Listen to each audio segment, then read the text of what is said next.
مشاهدينا، حيث يتميز اليمنيون بتمسكهم بتراثهم الفني وفولكلورهم العتيق. ويعد البرع من الفنون التي ما تزال حاضرة بقوة في المناسبات والمهرجانات التراثية، وأيضا حضرت في الطريق لمونديال 2022، وذلك لتلهب مدرجات ملاعب قطر. نتابع من خلال هذه الصور ولنا لقاء.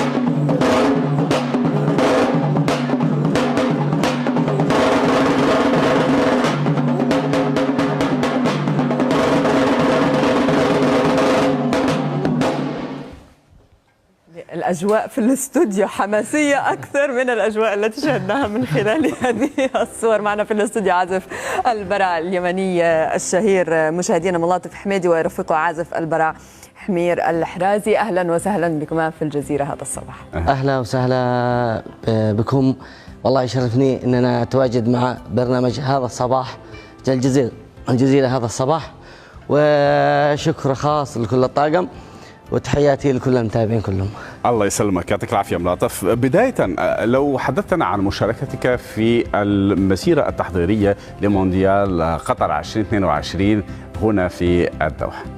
والله بسم الله الرحمن الرحيم، انه مشاركتنا في مونديال هي مع رابطة مشجعين الدول العربية، عرب واحد، عرب كلنا جسدا واحد.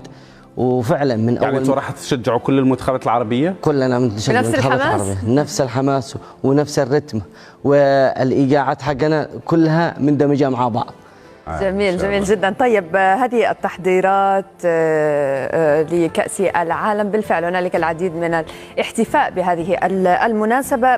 بالنسبة لك كيف تصف التجاوب هنا مع إيقاعات طبلة الطاسة، هزيج رقصة البرع اليمنية مع الجمهور العربي باختلافات؟ والله هذا لأول مرة وشرف لنا لتواجدنا في هذه رابطة مشجعي الدول العربية، وكان اندماج جميل جدا، وإيقاعنا حماسي، إيقاع يشعل الجماهير ويكون حماس عند الكل، والاندماج بنفس الرتم والإيقاعات نحن مشينا معهم. جميل. طيب ملاطف، معروف انه كل المنتخبات العربيه المشاركه في هذا المونديال والجماهير لكل جماهير اغاني خاصه يعني وموسيقى خاصه. مثلا الفريق التونسي، المنتخب التونسي سيكون له، او الجمهور التونسي له اغاني خاصه لتشجيع منتخبه، المنتخب المغربي نفس الشيء، القطري نفس الشيء، وكذلك السعودي. يعني انتم اين تجدون انفسكم بين هذه الفسيفساء الفنيه العربية من شمال افريقيا الى منطقه الخليج؟ احنا نعتبر انه نخطة برتم واحد مع جميع الدول، سواء يعني تغنوا اغانيهم ولا ايقاعاتهم نفس الرتم حق الغناء. تونس، الجزائر، قطر، السعودية كلها بنشجعها كلنا واحد. والله تمنيت لو كانت الجزائر، يعني لو انا هي تمنيت لو كانت الجزائر في هذا المونديال. لكن معلش عندنا المغرب وتونس. ايوه المغرب راح تمثل شمال افريقيا، وطبعا قطر والسعوديه. طبعا هذه الايقاعات يعني هي ايقاعات يمنيه بامتياز، تراثيه تقليديه. كيف تم هنا دمجها مع الايقاعات العربيه المختلفه؟ نود الاستماع ربما لمقطوعه او معزوفه تحاكي هذا التمازج بين اليمن والمنتخبات العربية. إيقاعنا إيقاع حماسي. أوكي، حماسي. نسمعكم واحدة ذا الحين الذي يشعل الاستديو. ذا الحين.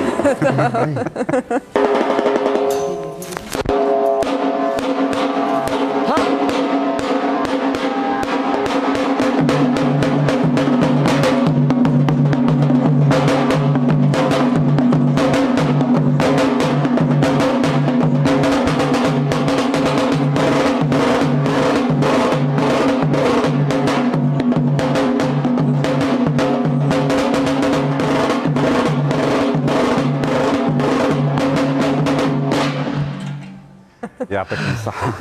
هذه بداية. هي متعبة، كأنها متعبة جدا. لا والله. لا.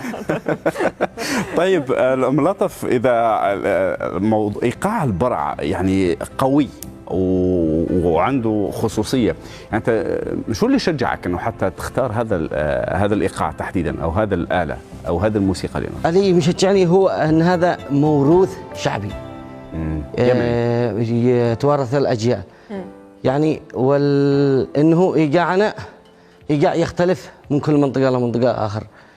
يعني وأيضا نلاحظ أن هنالك امتزاج ليس فقط بين الموسيقى، بل أيضا هنالك رقصات خاصة بهذا الإيقاع، صحيح؟ أكيد، لأنه كل إيقاع له رقصتها الخاصة. وكان نجيب مراقصة بس الاستديو بان بالثم في الشاشة. لا، هذا في الملعب، هذا نعمل احتفال يليق بكأس العالم وبكرة القدم وبجماهيرنا العربية. طب أنت عرفنا على الآلات نوعا ما التي معكما، يمكن إعطائنا لمحة بسيطة عن هذه الآلات على وجه الخصوص؟ احنا آلتنا آلة البرع، وتختلف من منطقة لمنطقة آخر، ولكل منطقة برعتها ورقصها يتميز بطابعها الخاص. ودحين نسمعكم واحدة مقتطف صغير اللي برعاه حركة.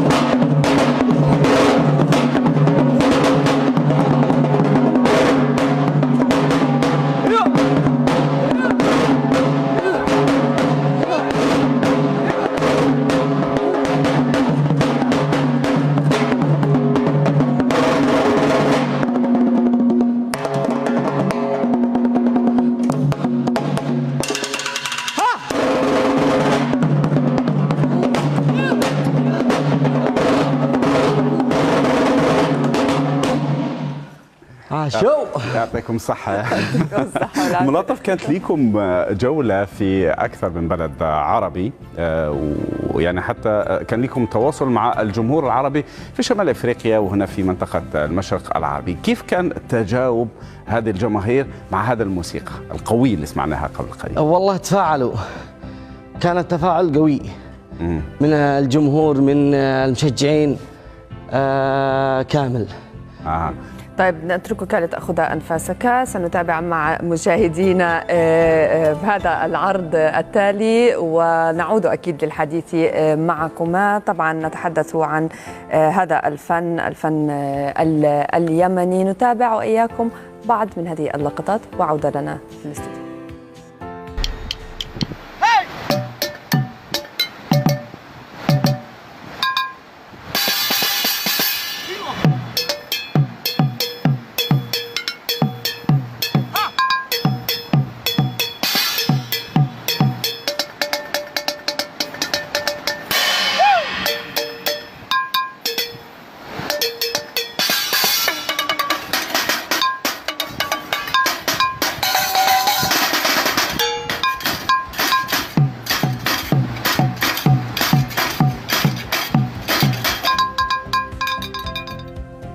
لا يا ملطف، هذا أداء عالمي، يعني استخدمت أكثر من آلة في نفس الوقت، إيقاع رائع. حدثنا على هذا المزج بين أكثر من آلة لكن مع إيقاع واحد، إيقاع البرع. إيقاع البرع هو له مزج يمتزج مع أي طبول. وإحنا دخلناه في مشاركة في كل بقعة. مهرجان الطبول اللي شاركنا به في مصر يعتبر مهرجان للإيقاعات كامل وطبول كثيرة، وهذا الإيقاع طاسة البرع كان الإيقاع الذي متميز بينهم كلهم، لأن الصوت يتفوق على باقي الإيقاعات كلها. أكيد ونحن هنا شاهدين على أن الصوت هو صوت قوي جدا، إيقاعات حماسية بعيدا عن كأس العالم ومشاركتكم ضمن هذا الحدث الكروي. أين تكمن موسيقى البرع أو معزوفات البرع من الحياة اليمنية العادية؟ في أي المناسبات يتم هنا استخدامه؟ البرع بنشاركه في حفلات التخرج، في الأعراس، في المناسبات، في الأعياد. يعتبر البرع أنه شيء أساسي في الحفلات والمهرجانات، أنه يلم الشمل، يلم الناس، يتجمعوا على أساس أنه به فرح ويرقصوا والأهازيج والكل يتفاعل. جميل. طيب وهو محافظ على هذا الانتشار في اليمن؟ اليمن طبعا يعيش طبعا احنا أزمة حرب منذ العام 2015. أيوة. يعني للأسف يعني هل ما زال يعني رغم كل هذه لا يعني احنا محافظين على التراث هذا، وما زلنا نطوره، وما زلنا ان احنا نشاركه في برامج اخرى، وفي حتى نحاول نخرج عن خارج اليمن. بالرغم من وجود الآلة الحديثة والموسيقى الحديثة وهذه لنقل المنافسات العالمية الموسيقية، فأنتم ما زلتم تحاولون الحفاظ على موسيقى البرع. ضروري ان احنا نكون نحافظ على هذا تراثنا وعن ننقله في مناطق عديدة بإذن الله، ونشارك في عدة من المجالات لأجل التراث هذا يتورث للأجيال.